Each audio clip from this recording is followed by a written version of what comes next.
I think we are live. Thank you, Zach, for joining me on this live stream on my channel. Good to have you here. Thank you for taking the time to do this. And I want to lay out first the format for what I want to talk about and the path to get there and the way that we'll go about this. So welcome, everybody. I see people coming on. We have the chat open right now. If you're just coming on, thank you for being here. I know there's a lot of people that want to be part of this conversation. So let's have this conversation. And first and foremost, I want to talk a little bit about the intentions personally behind the association. And then I want to get into some of those association concerns. And if you've come with some concerns, I hope we can get to that. We can have some Q&A maybe at the end and be able to address some of those things. So if you have concerns, definitely bring those in here. And first and foremost, I just want to say, Zach, thank you for all the work that you do in the community. You've put out tremendous amount of content to help people be successful wholesaling. And that's a lot of work, I know, because I do the same. And it is a lot of work. It takes a lot of effort. It's not easy, but it's extremely valuable to the community. And I know that about you. So thank you, first of all, for all of that you do. Thanks for having me on, Jerry. Yeah. All right. So first thing I want to talk about is the idea around this association where there might not be good intentions, meaning from leadership who wants to do the association, in particular me, either Paige, Jamil, or Brent, who have agreed to come on board in a director type of role or membership type of role to help move this and get this off the ground.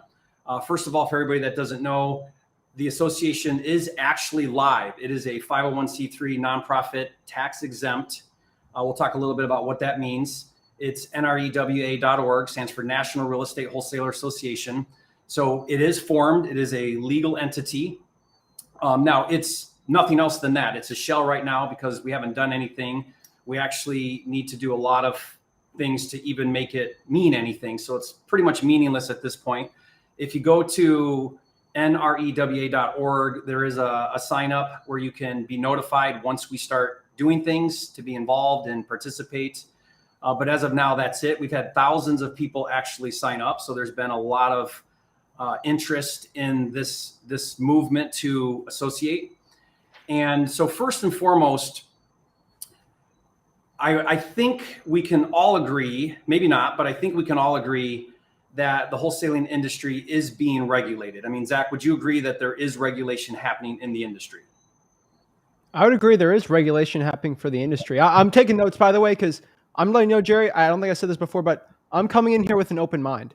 So Okay. If I have questions, obviously, if you can answer them, I might come, on board on this at the end of this. So I want to hear more information about it, obviously, and I'm looking forward to it. But yeah, I mean, duh. Yeah, so it's pretty apparent. I'm sure you're aware there's been 2 states that have been very aggressive, Illinois, Oklahoma, very strict about their regulations. A lot of other states now are proposing the same. This year, we know that Kansas and Missouri are both proposing legislation to do the same. And I just found out that South Carolina now is also proposing regulation this year. My lawyer's looking for it, but NAR posted on their website. Yeah, in fact, what bill? What's that? What's the bill? I don't know what the bill's called, but NAR posted on their website that South Carolina is going to propose licensing requirement to do the assignment. For NAR members? For anybody to do the assignment, they need to be licensed to do the wholesaling assignment. So is NAR announcing it or the legislator? So NAR is telling that it's being proposed in the state as legislation. So okay, NAR's just putting out there that this is going to be proposed in front of the Real Estate Commission for South Carolina. But who is proposing this? The state of South Carolina. Okay, but is there a senator in the state or a representative that's doing this? That's how it has. Yeah, the Real Estate Commission is doing this. Yeah. Okay. The licensing division. Yep. So basically what they're doing is they're taking the same stance as Oklahoma, which is saying, and Illinois, which is saying the assignment of contract, we are considering it as brokering. You're a non-principal. And if you're brokering, you need a real estate license. So that's now 3 states that are going to be pushing for legislation that will mandate that to happen just this year. At that point, well, if that passes, now again, it's got to be proposed. Kansas proposed it last year and it did not pass their bill. They did not pass the bill. The director said, we want wholesalers to stop what they're doing or get licensed, and we're going to propose it again this year. So I don't know if they'll make some changes or whatever, but I think the point is this push is happening. My personal belief is at some point, if enough states come on board, it'll pretty much snowball the rest of the states, because why not, right? Like, that's the movement. And so we can talk a little bit about why that's happening and what's causing this regulation. But I think if we can all kind of agree that, hey, regulation is happening, really the only thing that's under attack is the assignment, because the assignment is that gray area where it could be considered brokering. That's always been an argument, right? That's never not been there, but now we're seeing legislation happen that is dictating, in order to do the assignment, you have to have a real estate license. So two solutions are really simple. If you want to solve the problem, you got two options: double close, because now you perform on the contract, so no one has an issue, or get your real estate license and keep doing the assignment. So those are some pretty quick fixes that you could do. But if, as an industry, we want to protect the assignment and continue to do the assignment, then I think there needs to be a discussion about what needs to happen about that. In my opinion, every organization, every industry under the sun has a trade association, a trade group. A trade group represents the collective members. Their goal is to represent the industry as a body and put forth out to the public, hey, here's who we are.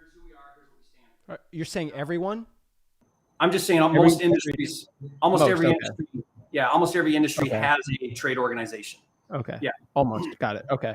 I mean, I don't know of any that don't, as long as it's a big enough industry. Drop shipping. I don't know about drop shipping. FBA. Hair and nails, every industry has a trade organization. And NAR is the greatest example of all, right? So NAR represents realtors. They've come together and said, this is what we stand for. Here's our code of ethics. Here's our best practices. Real estate agents have the option to join NAR, right? This is voluntary. So no one can force anybody to join the trade group. You could say, you know what? I don't align with the trade group. I'm going to do my own thing. I'm going to go about my day. So there isn't, this can't force people to do anything.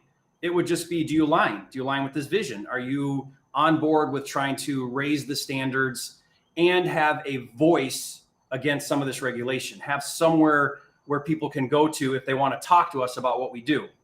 In 2019, there were 544,000 off-market transactions. If those were all wholesale deals, I don't know that they were, but if they were, and the average wholesale fee supposedly is $17,200, that would make wholesaling a $10 billion a year industry. And that's not counting wholesaling on market or anything else. So where did you get the $17,200? I saw the video yesterday. Where did you get that average assignment fee? I got it from Sunday.com. They posted that on their website. That sounds about right. Assignment fee 17,000. 17,200 as an average assignment. Wow, I've seen it closer to 10,000. Just talking to the people, but okay. Sunday.com, got it. Call it 10,000. That's fine. So we call it. Let's call it 10,000. I'm just curious. Yeah. Well, I mean, a lot of people are averaging a lot higher. Do you know who wrote that article? Pardon? Do you know who wrote that article? No. Okay. I just see if there's any research backed by the industry being. No, there's no research backed by it. But I mean, let's use logic. Okay. If there's 544, that's true. 544,000 off-market transactions. Does that include Open Door, Zillow, stuff like that, right? Off-market? I don't know. Okay. Well, I'm pretty sure they buy off-market. I'm just trying to see the entire wholesaling industry. The iBuyers are included in there because they buy a lot of houses. So I'm just trying to see the information here. The point I'm making, Zach, is that we are an industry and we are a multi-billion-dollar industry, whatever numbers you want to use. Okay. Yeah. So is this industry including the iBuyers for wholesaling? Because they don't technically wholesale. Okay. So, but they buy off-market properties, so they wouldn't be included in the industry. No, take them out if you want. Okay. Yeah, take them out if you want. The iBuyers are in only a handful of markets. They make up 1% or 5% of total transactions altogether. So 5%. Okay. So take the iBuyers out. My point is that whatever the numbers are, it's really hard to tell because wholesaling is private. Everyone does their own deals. So how do you track it? I don't know. My point is that it's a multi-billion-dollar industry. I've been trying to track it forever. That's why I'm just seeing how you got it. So, okay, 10 billion. So if you take 544,000 off-market transactions, let's back out 50,000 of those, 20,000. I don't care what you want to back out for iBuyers. That's fine. Call it 500,000. Take 44,000 iBuyers. That doesn't sound anywhere close to what they're buying, but let's just say 500,000 times 10,000 as an annual or as a wholesale fee. 500,000 transactions times 10,000 is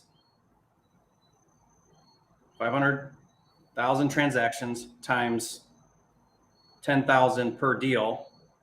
Okay. Is what, 5 billion? Is that right? Sure. Yeah.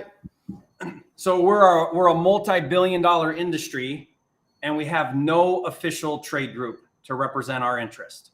Nobody's standing up to regulation. Nobody's saying, hey, talk to us when you have issues about what we're doing. Talk to us about what we stand for. Here's how we represent our industry. Here's what we stand for when we talk to sellers. We are actually here to serve sellers. That's what we're here to do. There's a distressed part of the market that isn't ideal for real estate agents and on market. That's who we are. We're a trade group trying to represent the best interest of our members. Every trade group has a legal fund, so you can fight some of this. So when there's false accusations, do you know what the Oklahoma law is called? The wholesaling I think it's the predatory association, whatever. Yeah, I've read into it. Yeah. Yeah, wholesaler and predatory are in the same sentence. Atlanta, Philadelphia, the movement is pushing this. Real estate broker introduced it. Yeah. Yeah, so the push is that wholesalers are predatory. Okay, so I've seen the videos. Yes. Okay, so my point with an association would be forming a common directive that we have. Okay. And then having representation for us as an industry. Now, got it. Okay. I understand concerns about leadership, if that's a concern. You've publicly I have bigger concerns than that, but yes. Okay, well, let's address those first. Okay. Publicly said that me and the other three, after we put out that live stream in Brent Daniels' office, the intent is for you on your Facebook page. I said your name or the association? I want to clarify. You said the people that are doing the association. Okay, because you said me. It's the association. Right. That I'm talking about. On your Facebook page, you said about me and the other three, the group. Yeah. Thank you. That the intent is to force people to buy courses, prevent USAC from providing free content, force mandatory coaching, a money grab, pay ourselves a salary tax-free, and it's corruption at its finest. And yeah, so those are some things you've publicly said on your Facebook page. About the association. About the leadership of the association. The association. I was talking about the association, not you. I apologize if you took. There is nobody else but us. So when you put that post, it was right. Well, I don't know. I can't look up the board members. Right. So then you put that not knowing who you're referring to? Well, no. I had legitimate concerns and no one was talking about them. Right. So those things I just stated, force people to buy courses. Yes. The gurus, referring to who? The gurus leading the association, Jerry, Pace, Jamil, and Brent. It'd be more the association forcing coaching through. Yes, correct. I don't backtrack from those statements. Okay. So who's getting a salary tax-free? Well, from the live stream, obviously, I don't have the exact time stamp, but you did say, of course, we're going to take a salary. And then you backtracked yesterday on your video. No, I said the only thing. So let's back up a second and talk about a 501c3. A 501c3 is a nonprofit tax exempt entity. Got it. Because of that, to maintain its tax exempt entity, it has to follow the rules to not pay taxes. The IRS is very strict about what it can do. No one can profit. No one person can profit. Now, could members that are employees receive a salary for doing work? Sure. Obviously, you have lawyers, people like that. I get it. We'll have to run the organization. The IRS is very strict about how that pay is done for the very reason you said. People can receive exuberant salaries and funnel money through a salary, right? So the IRS says that job has to be equivalent to the work being performed. You have to track the hours that you work. There has to be a resume, and there's all these other rules about how that compensation can be done for employees of the organization. Okay. So because of that accusation that me and the others would funnel all the money from the association or some of the money, or the intent is to funnel money back through the founders, right, or the directors or board members, I came out yesterday, if you guys saw the video, and said, look, that's not my intent. I don't want a job. I don't want a salary. That's not why I'm doing this. So I won't take a salary. And everyone else said, yeah, Jerry, of course, I won't take a salary. I don't want money from the organization either. That's not why I want to do this. I want to do this I do have some selfish motives. I don't want to see the assignment go away. Me neither. Yeah, I hope you don't. I mean, your content's meaningless if there's no assignment anymore, right? You're going to have to adjust into different strategies because now nobody can get started with no money if there's no. Jerry, I get it. Like at the end of the day, you and me, we both want the best for the people. I think we have different views on it. So that's why I sort of want to talk about it. So I like what you said there. You don't want a job. You used to work a job, right? I used to work a job. I hate working a job. You have kids. You have a family. I think one of our biggest values that we have a similarity with each other is family over a lot of things, right? Family is one of our biggest priorities in life. Do you agree with that? Sure. We're family people. So like, that's what I'm with you. Like one thing I would ask is, I mean, can you please give me an apology? For what, Zach?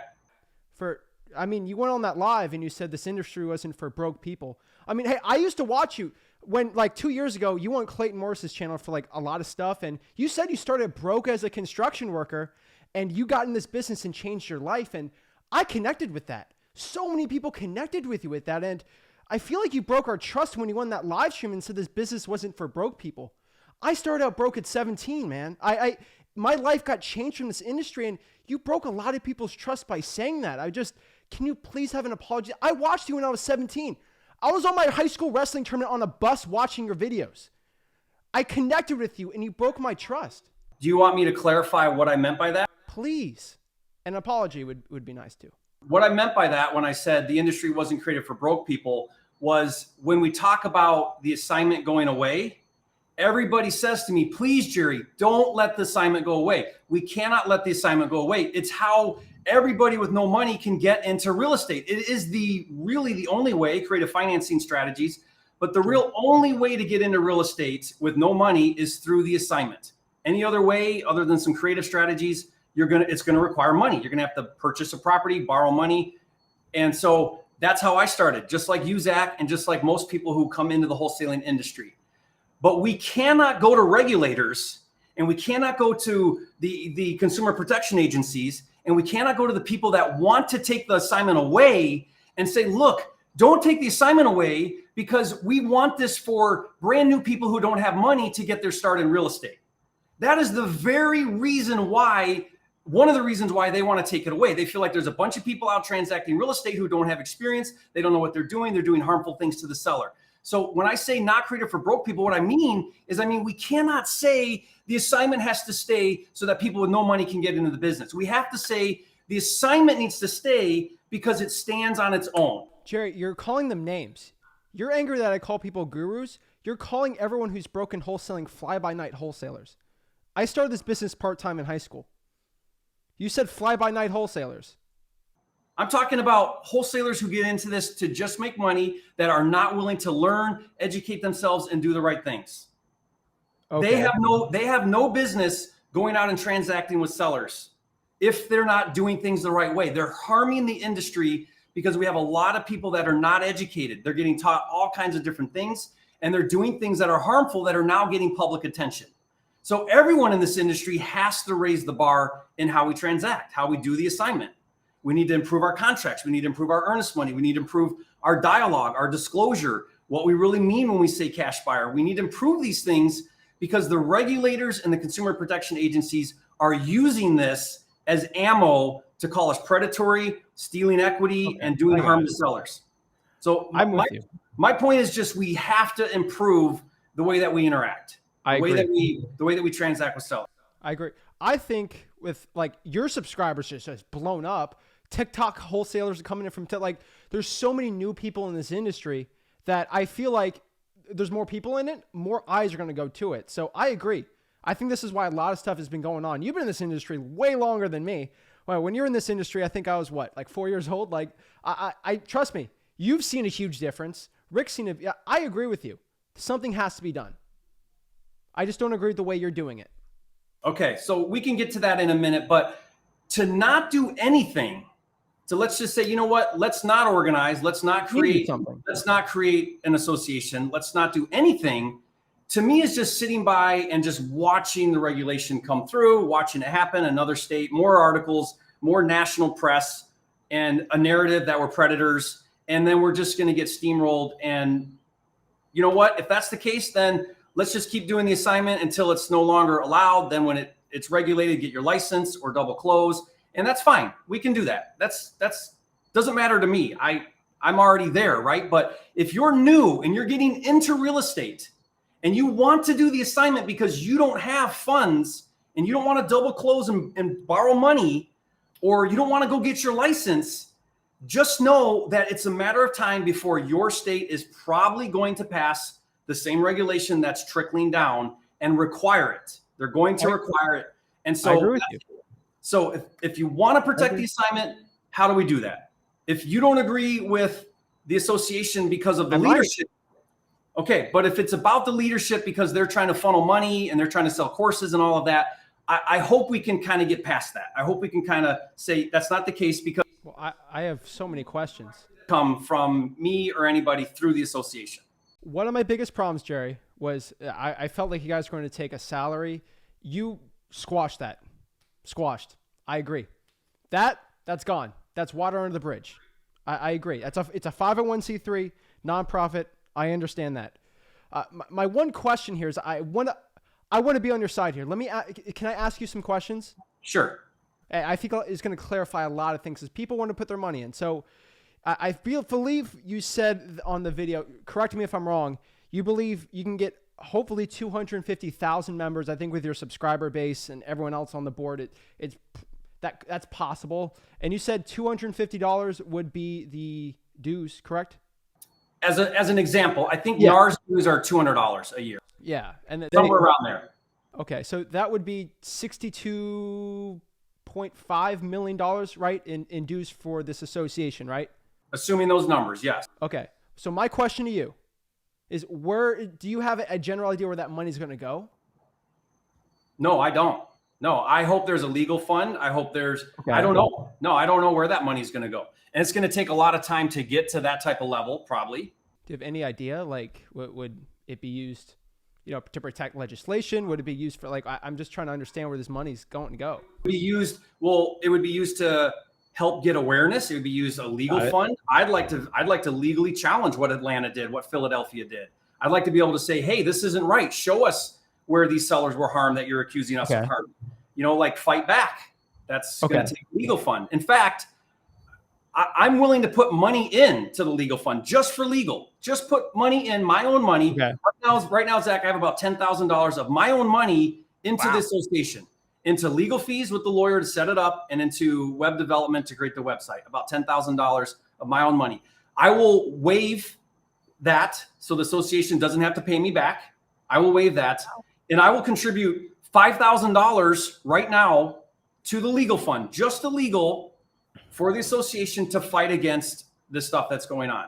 And anybody right now that's watching this chat, you put in an amount that you'll put in just for legal, not to create certification, not to create best practices, not to create code of ethics, not to do anything else, just legal, so that a lawyer can go face some of this. A lawyer can challenge this.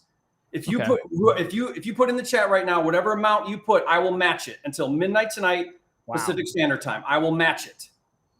And anybody puts $2,500 in, and send an email to my team, support@flippingmastery.com, so that we can do that.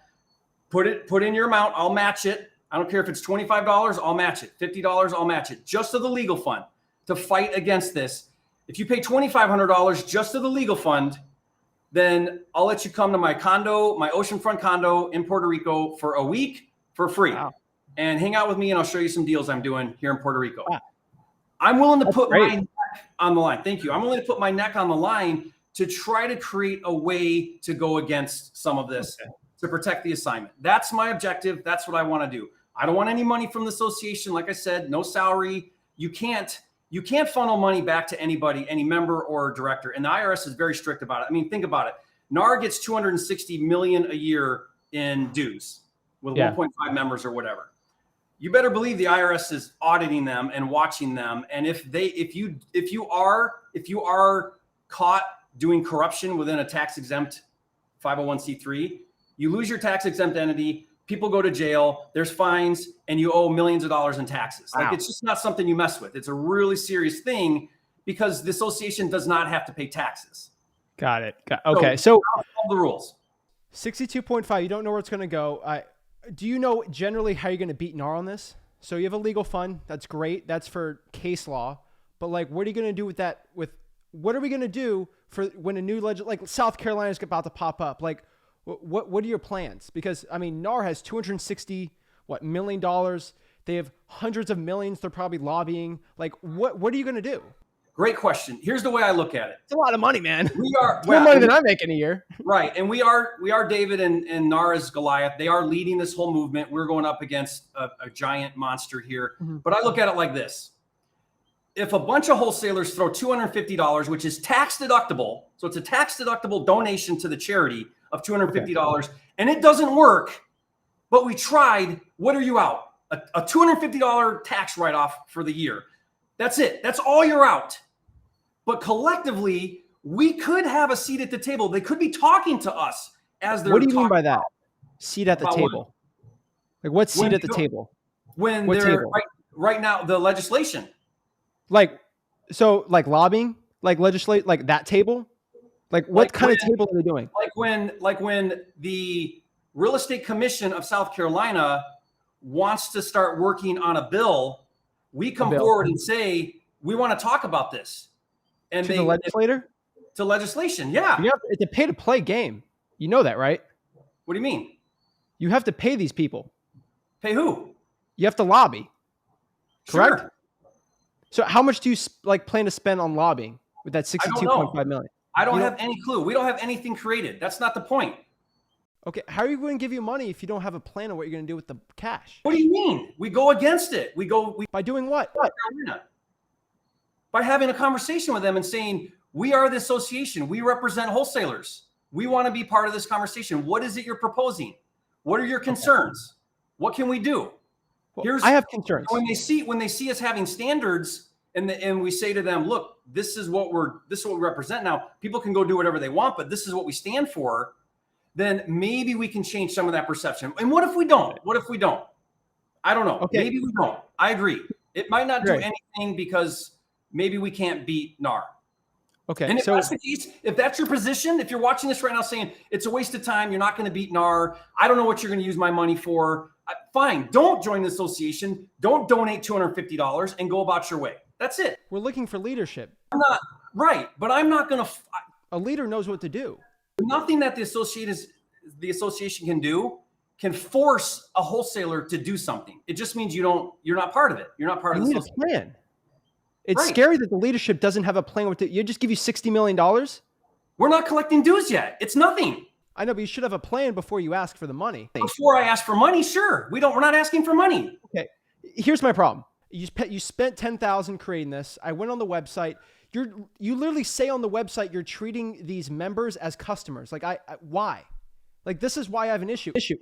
What do you mean customers? The privacy policy, if you can pop it up. I don't know who your guy behind here is, but the privacy policy talks about collecting emails as customers.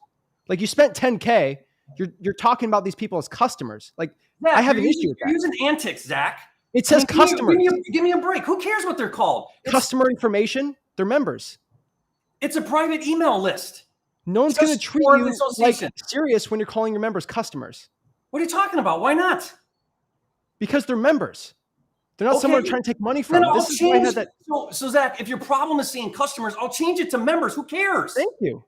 Okay. That's the initial problem I had. What concerns do you have than calling somebody a customer instead of a member on a sign-up sheet where there's no collections happening?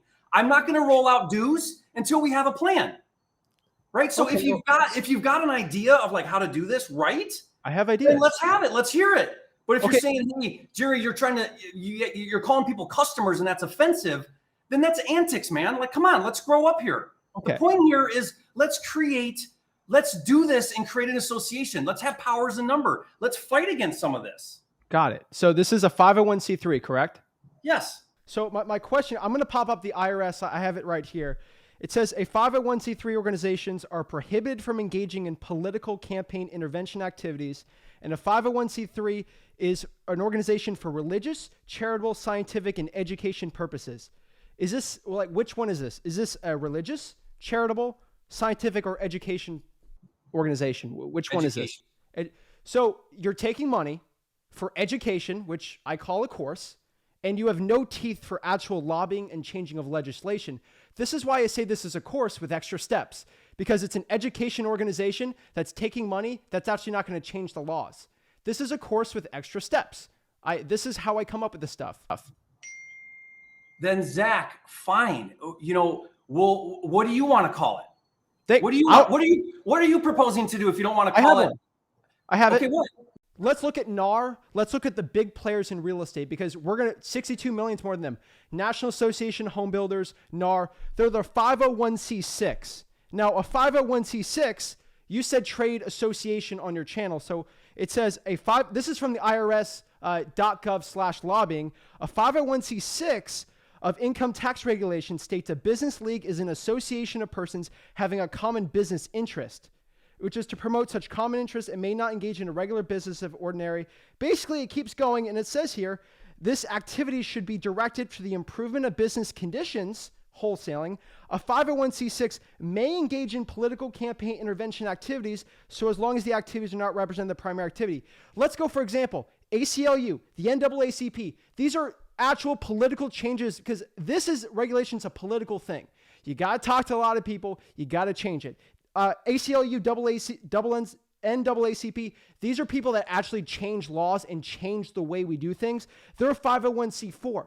Guys, like, that's what I would have done. Like, look at NAR. You're trying to become the NAR of wholesaling. Why don't you actually do a 501c6 where you can actually do a 501c3? It is limited to $1 million. $1 million is the most you can spend. I'll talk to my lawyer who researched out. You should have done this, Jerry. He did. So my lawyer, I'll ask him, why did we choose a 501c3? I have a lawyer. Tax-free money for you. The best one for a trade association. So I'll ask him what it is. If we need to elect it differently, we can elect it differently. There's a big chain between that, because you're limited to $1 million. How are you going to beat NAR when they spend $82 million? Okay, let's change it. Great idea. But why are you doing a huge announcement without doing your research? Because I did. I hired a lawyer. This is just your opinion. I'll ask my lawyer why the 501c3 is the best one. I'll ask. You can only spend $1 million changing the laws in South Carolina. Are you kidding me? What? You only have $1 million. So according to the IRS, a 501c3 is limited to at most $1 million. This limit is generally based on the size of organization, but may not exceed $1 million for lobbying. How are you going to get any real political change with $1 million? I'll ask my lawyer if that's true. I don't know. IRS.gov/lobbying. Okay. I mean, you're just looking that up. So, okay, that's fine. Okay. Next here is my next concern. What other concerns do you have? Let's switch it to that then. If that's the best option, let's switch it. That sounds great. Okay. On your live stream, timestamp 48 minutes, 23 seconds in for everyone watching this.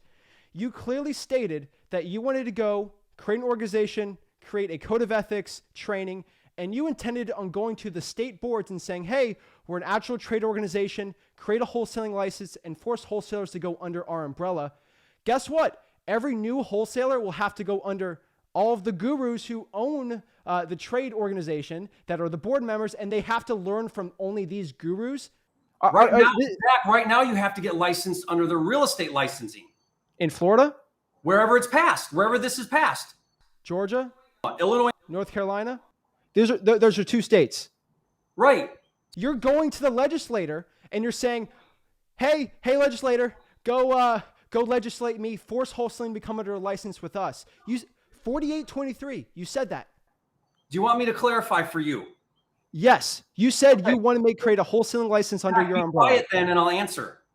Are you done? Okay. So If the states are passing legislation requiring that wholesalers get a real estate license, they train you about real estate ins and outs and how to transact as a real estate agent, getting listings, being a buyer's agent, and all of that. It's specific to real estate agency. Right now in Illinois and Oklahoma, if you get your real estate license, that license is specific to being a real estate agent doing retail listings, right? My point was, what if we could create a standard so good that then the state would say, hey, let's create a separate division for wholesalers. It's an industry. You're going to ask for this? Yeah, why not? So you're going to ask people to get forced to get a wholesaling license? They are anyway. Not in 48 states. That's my point. It's coming. Okay, so when it comes, and it's coming, pretty soon everybody's going to have a real estate license. Deny that. So if we have a legit lobbying, we could stop anything. Right. So what I'm saying is, hey, $1 million ain't going to do anything. Hey, South Carolina, you're about to pass a law right now. What bill?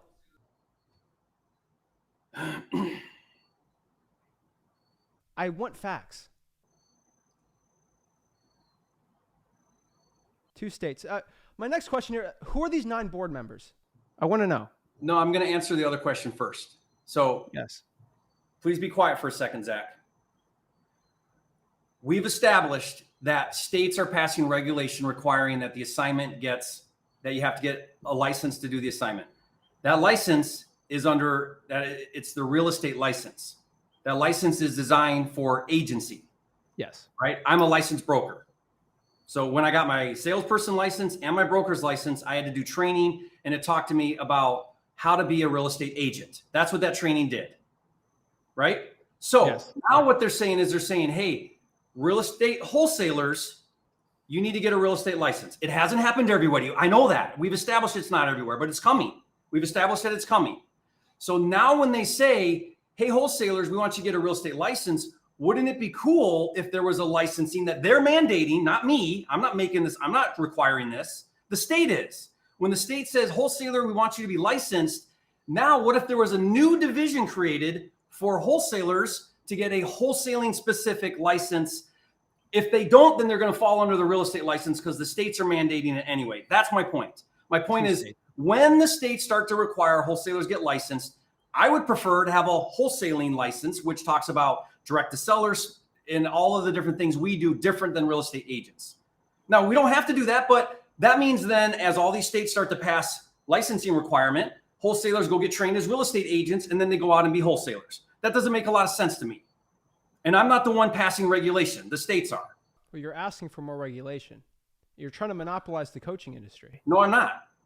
You're asking for wholesalers to only go through your wing to learn. No, I'm not. Don't do it then. You're asking for every state to go through your association. No, I'm not. Didn't you agree? Once the state creates a licensing division for wholesaling, the state owns that license. You're the one asking it. Not the association. You're asking for regulation. I'm not. I'm saying if you're going to pass it anyway, which you are, let's make it specific to wholesalers. Okay, I mean, let's agree to disagree on that. Zach, you want people to run around and transact without any formal training? What do you want them to do? Watch your free YouTube videos and that's it? Sure. I do one-on-ones. Okay. Yeah. Zach, whatever you're doing free, I'm doing times 20, right? What do you mean? Well, 20. You're doing 2 videos a day? How big is your channel?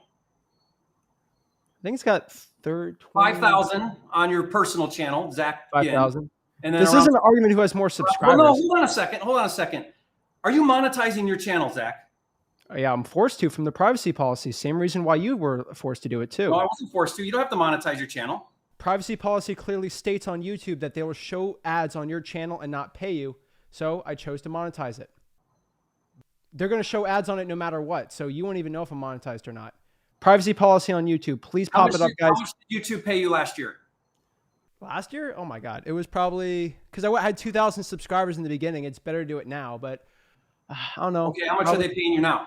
40K last year. Okay.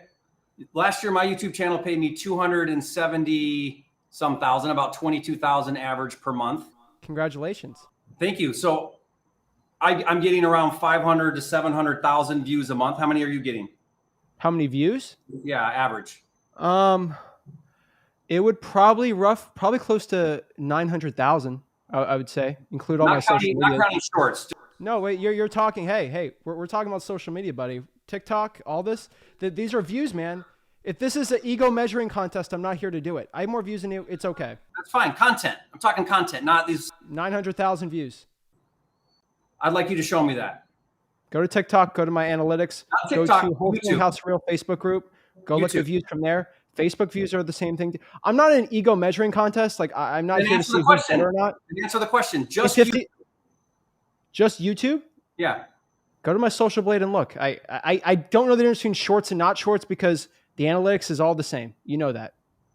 You can figure out real quickly what it is. Are we having to talk about the association or about who's a bit macho man or not? Like, Zach, you're claiming that you're in this for free content when you're clearly monetizing your content. I have $100,000 YouTube studio. I'm trying to upgrade the content. This is why I have, I'm watching from a video and I have an audio here so people can hear me clearly. I'm not going from my computer. Right, Zach. That's fine, right? But so I can do education better. I didn't turn monetization on my channel until 130,000. The privacy policy forced us to. That was the time it did. You had 125. Can we talk about the association? Like, this is why I came on here. But this push of like, hey, I'm just here to help. You make more money than me, Jerry. I don't make $7 million a year. You're a macho man. I get it. You make $7 million a year. That's way more than me. I'm serious about what I do. I take it. I know you make more money than me. I get it. Like, can we talk about the association? I'm 22. You're in your 40s. You make more money than me. Awesome. We get it. Can we talk about the association? Yeah, we can talk about the association, but let's move away from this narrative that the association is trying to take away from free content. I give away more free content than anybody, right? I give away. Not by videos. And so I give away a ton of free content. So I'm not trying to take away. Can we talk about the association? Sure. Who are the 9 board members? There aren't any. There's no official board members. You said all the board members agreed not to take a salary, so I want to know who they are. Bylaws say that there's going to be 9 board members. They haven't officially. You said they all agreed not to take a salary, so who are they? So Brent, Jamil, and Pace have agreed to come on to the organization. We haven't done any kind of official role. They've agreed to come on and serve as on the board. Okay. Right? The rest haven't been elected, but there's going to be 9 board members in the association. And then you can have honorary board members, as many of those as you want. And they have a role. They don't have a voting capacity, but they can provide help. Okay. So you're going to do this without me or not? So can I have your commitment to have at least 1 female on that board? Sure, of course. Thank you. I would appreciate it. A quarter of my audience is female, and I'd appreciate to have some representation on there. Yeah, you tell me who you think would be great. Anybody who's got a comment put a comment in of who you think would be great to serve in the board. I'm all for it. In fact, if you don't want me to serve on the board, go up. That's fine. I don't care. Want you to. Okay. I want the members to vote. Better job. A 501c3, members are appointed. They're not voted. Do you like democracy, Jerry? Yes. I love democracy. That's why people choose your YouTube channel over a lot of people's, because your content's better than a lot of people's. So my question is, can you commit to having the members vote for the board members? Sure. That's great. I mean, that's more of a 501c6 thing, but Laura can tell you that. Sure. I don't really care about how we get to where we're going, right? Okay. But to criticize that the movement is the reason why me and the others involved are doing this is for personal financial gain. I agree with that. It diverts everything away from what we really should be doing, which is what's the best way to do it. So I'm saying you're doing it to sell courses. This is the first you've publicly expressed these concerns. You haven't. Well, you never called me, dude. That's all right. You did an announcement without talking to me, and I have concerns. Zach, you're publicly saying all these bad things about what's wrong, about the motive. Because no one asked them. You're attacking the motive, but you're not providing any solutions. So thank you for providing some solutions. Yeah, you never asked me for my solution. You could have called me. I've been left on red since March 13th. You also could post if you've got concerns. I did post. You also could reach out to me and say, hey, Jerry, guess what? I've got some concerns. Here's what they are. I can't let you in my group because you're a guru. Those are my 3 rules on the group. So I can't post my concerns to you. So you banned me from your group? Yes, there's no gurus allowed in the group. You're a guru, Zach. I'm not a guru. You monetize your content. Yeah, you are. Jerry, how much does your fast track course cost? Depends on what level you get. How much does it cost generally? 12,000 to 17,500 for one-on-one mentorship. It's a year-long program. You get a lot of tools. You get my software for a year. That's great. You get one-on-one coaching, and you spend time with me. It's awesome. That's great. So like, that's the problem with this industry. There's people, most of those people, they don't reveal how much their stuff got. This is the problem with the board members too, is when they sell courses, it's hidden. I appreciate you saying that because I get things all over. So a guru, in my opinion, is someone who's selling monetization and of courses and information. I'm not selling the information. So I agree. I applaud you for being transparent about the 12,000. Most people have to do 2 phone conversations and even get to that point. But that's the difference is I believe you're using this. You're missing the legislation. Yeah, but there's a place for free content and there's a place for coaching. So I don't believe that, but you don't provide coaching, that's fine. Jerry, my point is you're creating an organization that can't lobby and you're just trying to make it a monopoly so you can sell stuff like that, people on the board members. That's the guru versus non-guru thing. Right. And that's the personal attack on the motive behind doing this, which I've given my heart and soul to the industry. I provide tons of free content. I want to help.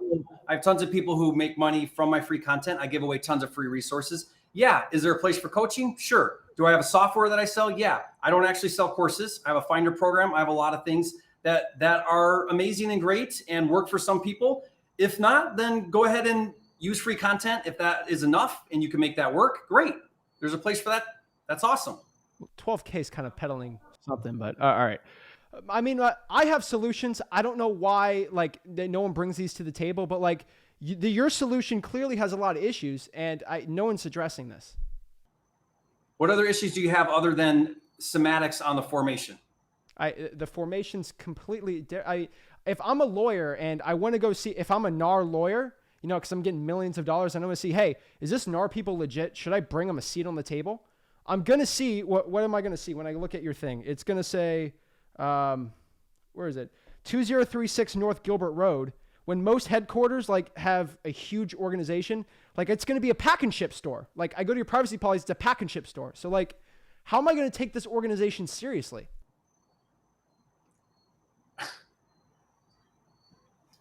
You're completely missing the point, Zach. So you don't like my address. That's your problem. It's like if Flipster's like organization is the same address as this association. Wait, the JLN group, same thing. So like, I'm just telling you, like there's no separation of church and state. Right. So we use an address that I have in Arizona. Most people, it's separation of church and state. A nonprofit from a profit organization, that they have to be separated. Okay, then I'll open a separate mailing address. It costs like what? It's like $30 a month for like your own UPS store. Like it just. Okay. Yeah, that's fine. I'm just saying, let's get some real solutions. Like You're not offering solutions. I have solutions. You're picking apart. Okay, one last question for you. Okay. Have you talked to Jennifer Gonzalez-Colon about this issue? Who is that? Your congresswoman. Have you talked to her about real estate issues? No. I have. I've talked to my member of Congress, Brian Mass, multiple times about real estate issues.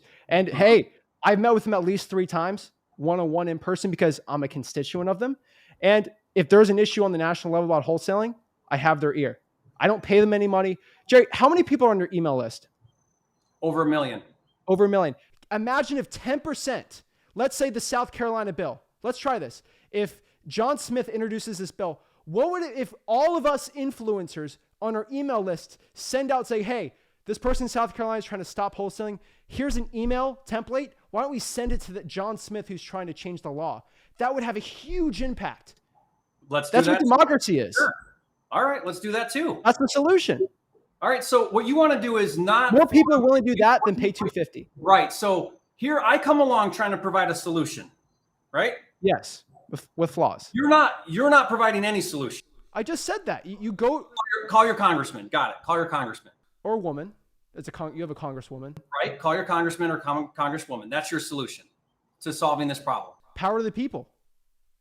You've seen some of the greatest organizations, all from grassroots organizations. If we go talk, you say seat at the table, hundreds of thousands of people emailing and calling members of Congress will change things. You mentioned Jeff Watson. He went out there, he lobbied, he spent money, but obviously he used people, he called a member of Congress in the state of Texas. He actually did the actual change. That's one of my biggest solutions. Nobody does that. You have millions of people you can get a hold of that trust you. To do that. I've never once heard you say to do that. You're saying it now. Solution. Right, but you're saying it now as like, hey, oh yeah, I am trying to do something. I never made an announcement saying all these concrete things. That doesn't negate the need for an association. I think it does. Industry has an association. We can change the laws. Why and have do we not have one? Why do we not have a trade group that represents Amazon FBA dropshipping have one? I don't know. They don't. Okay. They're entrepreneurs. That's fine. I don't care about dropshipping. Why? Is there a national association of car flippers, garage sale flippers? Are they a $10 billion industry or whatever? I don't know. People that sell stuff on eBay, that's a $1 billion industry. I don't see people joining for that.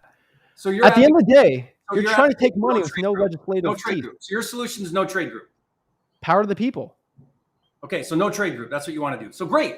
Listen, if you don't agree with an association, don't join it. Done. Well, you're going to force people to go under a wing when you go to the legislators and say, regulate me hard. You have a lot of confidence in me then. Thank you. I mean, like. You're going to say, you said that, what? Your video, when you announced the live, 48 minutes and 23 seconds in, you said. Zach, it was a conversation about what we could possibly do someday. They're your words, not mine. If the shoe fits, Jerry, you're trying to do this. And I feel like some people have bad intentions under your wing that are just trying to push this to stop the free content movement that we're doing here. How is it stopping the free content movement? So I'm going to turn my YouTube channel off? No, you could stop trying to monopolize the industry. Right. But if I get rid of free content, I get rid of my entire YouTube channel. Still do your YouTube channel. I don't mind it. No. If my motive is to get rid of free content, then I would want to turn off. It's to peddle $12,000 one-on-one mentorships through the association, which you cannot do. Hey, I'm Jerry Norton. It's an endorsement. Zach, I get it. Endorsement, and you're endorsing the other people that sell $8,000, $11,000 memberships. Like I'm just telling you, like it's an endorsement. It's completely different. It's like you going out here and spending money to advertise, like, oh, it's a free gimme right here, and then yay, it's an endorsement, and then you get the email there. All right, you're collecting emails. I want to know you're not using it to sell a $12,000 course. Zach, I get your point.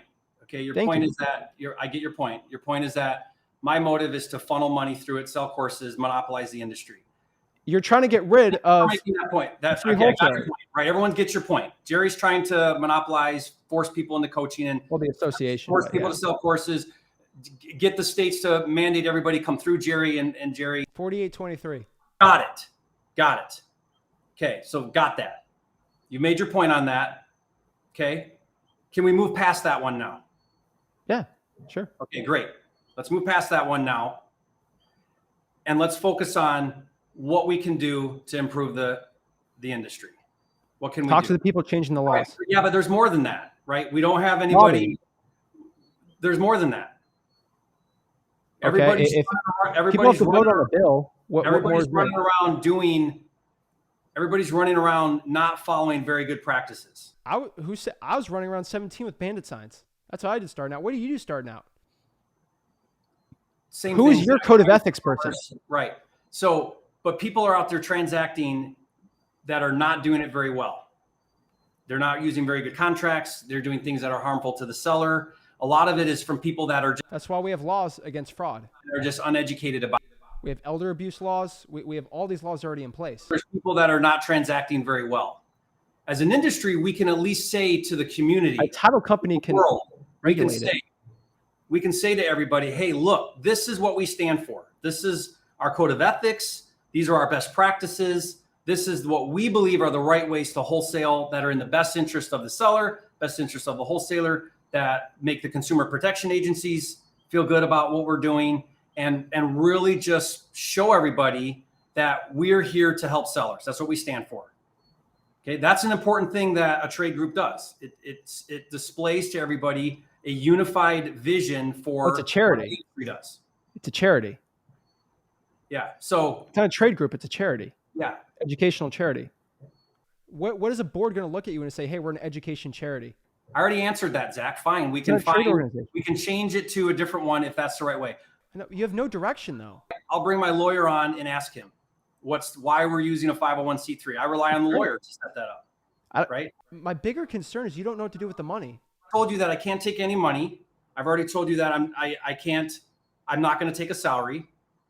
So I've kind of dismissed all those things about how Jerry's going to funnel money back to himself. You're going to endorse yourself. When only wholesalers can learn from you, and then your website clearly has the inner circle, $300 a month. Like you said it's good brand awareness to do this for you, and your brand is masterminds and $12,000 courses. My brand is flipping mastery, which is also a lot of content. Yes. Yeah. But that brand is also selling stuff like that. And while you're on this right now, so you can provide brand awareness for your channel and be recognized. I got challenged. I never wanted to be on here. Right. But that's why you attacked me for recognition. Attacked the organization because I know it's attacked me and the others personally. Not personally, I attacked the association. No, I never had a problem until you tried to monopolize the education industry. Trying to monopolize anything. You're trying to force everyone to go under your wing. Voluntary, Zach. 4823. It's voluntary until you tell the legislator to create a board and you can only use you. What about the felons, people under 18, people who don't have a GED? That's not how it works. I'm not going to go to the board and say you have to go through Jerry. If the board, if the real estate commission takes on legislation, then that's the state. The state provides that licensing, not Jerry. But you're telling the state to do it. And you're using your members as leverage. Even if that's true, it's not Jerry, it's the state. It's the association telling the state to do it. NAR doesn't get anything from the licensing division. That's the licensing division. But they're lobbying them. That's the state. The state has a licensing division. NAR doesn't get anything for that. I wouldn't get anything for that. If the state set up a wholesaler, they get the monopolization of Zach, I'm going to have to bring you off if you're just going to cut me off nonstop. Okay, I'm trying to talk, and you're just constantly interrupting me. So I'd like to have a conversation, but if you're just going to interrupt me, then you don't answer my points. Yeah, but you just interrupt me when I try to. So if you want to, I'll try to answer, and I'll combat some of the things you're saying, but you're going to have to be quiet and let me answer. Okay. So if the state is going to mandate that a wholesaler gets licensed to do the assignment, I don't think it makes a lot of sense. If they're doing that anyway, like Oklahoma and like Illinois and whatever other states adopt that policy, it doesn't make sense to me that a wholesaler who's getting licensed, who wants to wholesale, that they're getting a real estate license to then go wholesale. That's a completely different model. So my idea would be, hey, state, Illinois, right now you're requiring that wholesalers be licensed to do the assignment.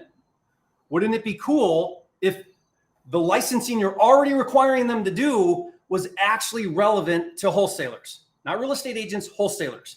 Jerry gets nothing for that. I don't get a dime for that. If the state says, great idea, let's set up a wholesaler licensing division within the state, I get nothing for that. That doesn't benefit me in any way. What it does do, though, is it helps wholesalers who were getting licensed as agents to now get licensed in a way that's meaningful to them.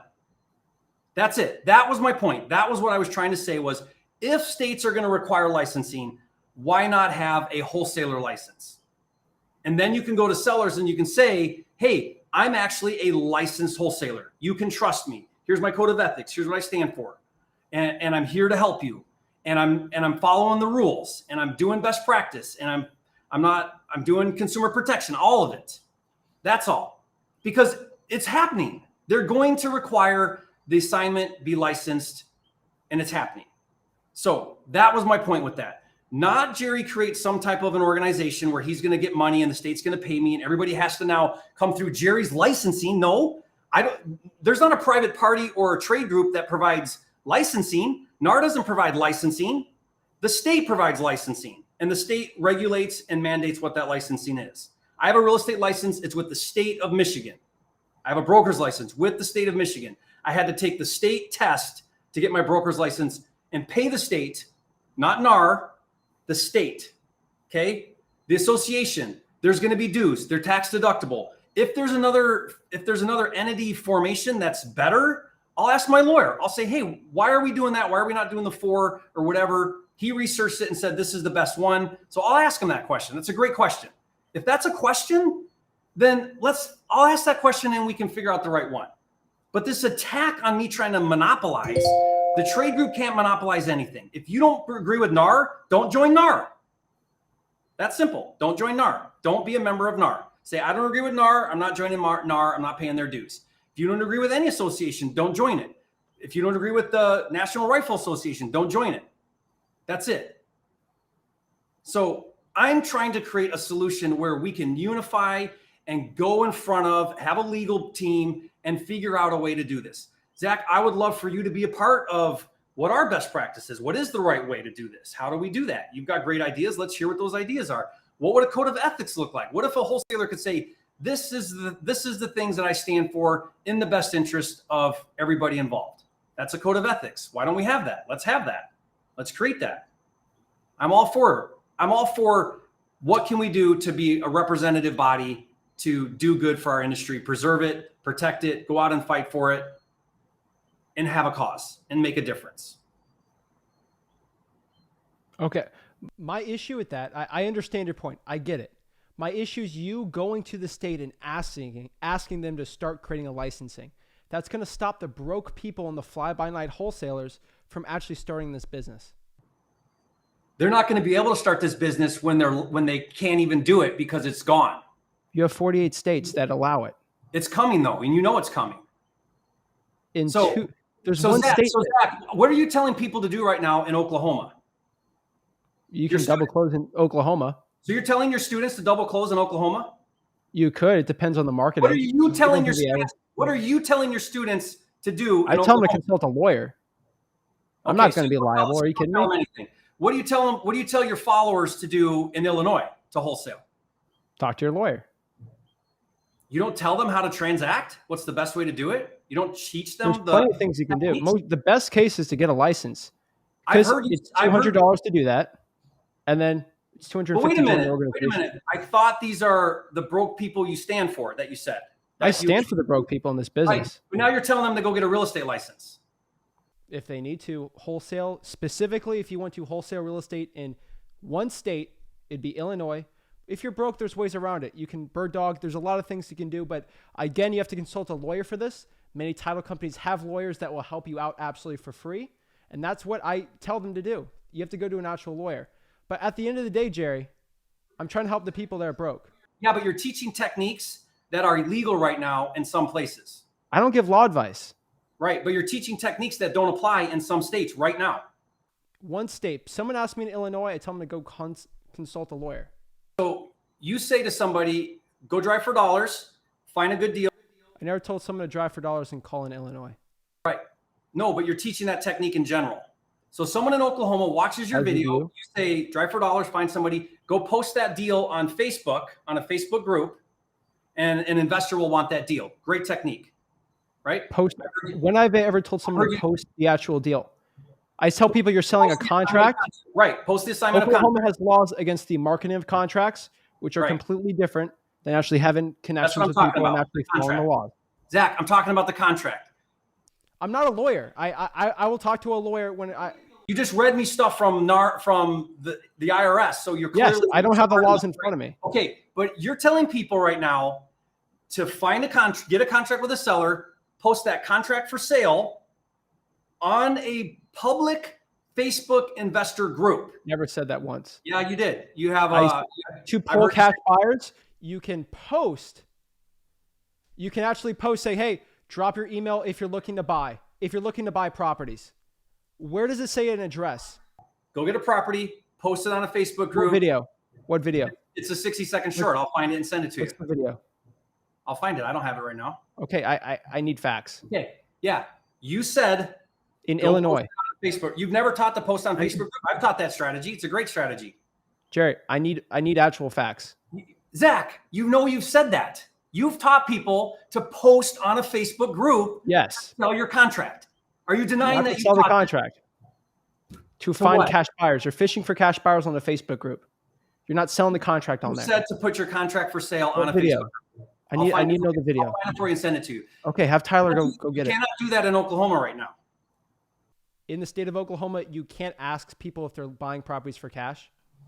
No, you can't market a contract for sale, which posting it on a Facebook group would be that. But you can go post on a Facebook group, hey, I'm looking for cash buyers.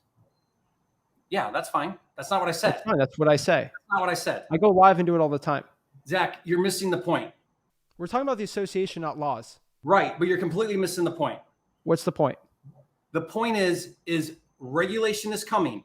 As that regulation passes in states, the assignment will no longer be able to do it unless you get a license. If you don't want to get a license and then do the assignment through a license, then you can double close. Those are your options. We can fight these laws. I agree. We want the same thing. We want to protect wholesalers. Right. We just have different ways of doing it. That's really it. You do your way and you call your congressperson, and I'm going to help build an association that stands for wholesale. A charity. So that's fine.